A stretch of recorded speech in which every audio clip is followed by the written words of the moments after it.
আপনারা দেখছেন news now, খবরের নতুন ভাষা। শুরু হয়ে গেল 2026 শিক্ষাবর্ষে রাজ্যের বিভিন্ন ডিগ্রি কলেজে ভর্তি প্রক্রিয়া। উচ্চ মাধ্যমিকের ফল প্রকাশের পর থেকেই কলেজমুখী শিক্ষার্থী ও অভিভাবকদের ভিড় লক্ষ্য করা যাচ্ছে রাজ্যের বিভিন্ন শিক্ষা প্রতিষ্ঠানে। নতুন শিক্ষাবর্ষকে সামনে রেখে রাজ্যের অন্যতম প্রাচীন শিক্ষা প্রতিষ্ঠান এমবিবি কলেজ ও উইমেন্স কলেজে শুরু হয়েছে ভর্তি সংক্রান্ত যাবতীয় কার্যক্রম।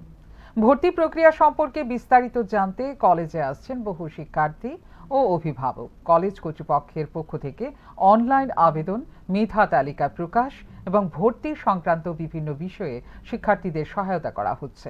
এদিকে এবিবি কলেজের অধ্যক্ষ ডক্টর অর্জুন গোপ জানান, সুষ্ঠু ও স্বচ্ছভাবে ভর্তি প্রক্রিয়া সম্পন্ন করার জন্য কলেজ প্রশাসন প্রয়োজনীয় সমস্ত ব্যবস্থা গ্রহণ করেছে। শিক্ষার্থীদের সুবিধার্থে বিশেষ সহায়তা ডেস্কও চালু রাখা হয়েছে।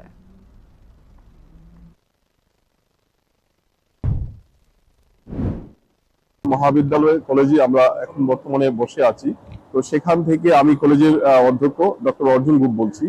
আমাদের মহাবিদ্যালয়ে অন্যান্য ডিগ্রি কলেজের মহাবিদ্যালয়ের মতনই অ্যাডমিশন প্রক্রিয়া শুরু হয়ে গেছে, আজ থেকে শুরু হয়েছে এবং সেই অ্যাডমিশন প্রক্রিয়ার প্রথম ফেজের অ্যাডমিশন প্রক্রিয়া সম্পন্ন হবে আগামী মাসের 6 তারিখ পর্যন্ত ফার্স্ট ফেজের অ্যাডমিশন।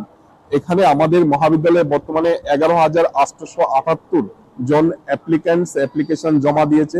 তাদের মধ্য থেকে আমাদের যে মোট সিট রয়েছে সেখানে 2040টা সিট রয়েছে। তার মধ্যে ইউআর ক্যাটাগরিতে 1062 জন ভর্তি হবে এবং এসটি ক্যাটাগরিতে ভর্তি হবে 635 জন এবং এসসি ক্যাটাগরিতে 343 জন।